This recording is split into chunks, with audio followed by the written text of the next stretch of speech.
This is a page from the medical examiner's autopsy of Jeffrey Epstein.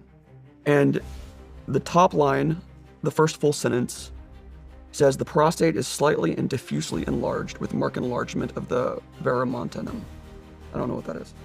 So this is her observation, medical examiner, official autopsy for Jeffrey Epstein, that he does have a prostate. This next line, this is just kind of an aside. It's not relevant to the evidence here. It's just really embarrassing. It says the testes are unremarkable. I don't know that I'd want that in my autopsy. So she makes this position that there is a prostate. This next document is a deposition. And he's asked the question. He's asked a series of hypothetical questions. You can have high testosterone and still have the need for a Viagra because you don't have a prostate, right? And he says, correct, seemingly indicating on face value that he doesn't have a prostate.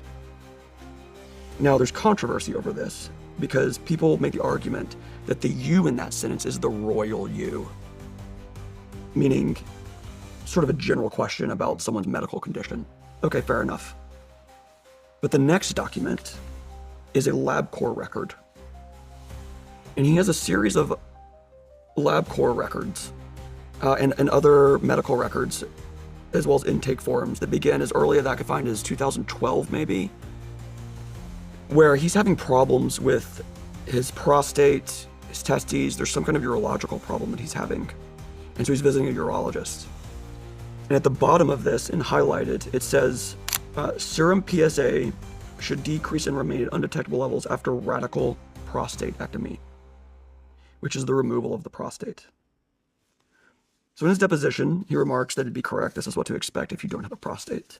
In his LabCorp record, it seems to be a document indicating either pre-surgery or follow-on, or at least some kind of analysis for what the condition of his prostate would be like, or his PSA and urinalysis would be if he didn't have a prostate. But the official finding in the autopsy is that he had a prostate. And based on all of the other records that look at his medical history and things that his associates sent him, it appears he most likely had prostate cancer.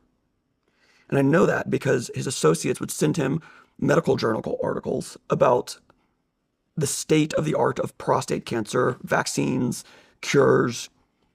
There were 132 records if you search prostate cancer in the files. He also had a health coach that he seemingly donated a lot of money to, who was sending him articles about, or referencing an article for him to go look at about being recovered from stage 4 prostate cancer.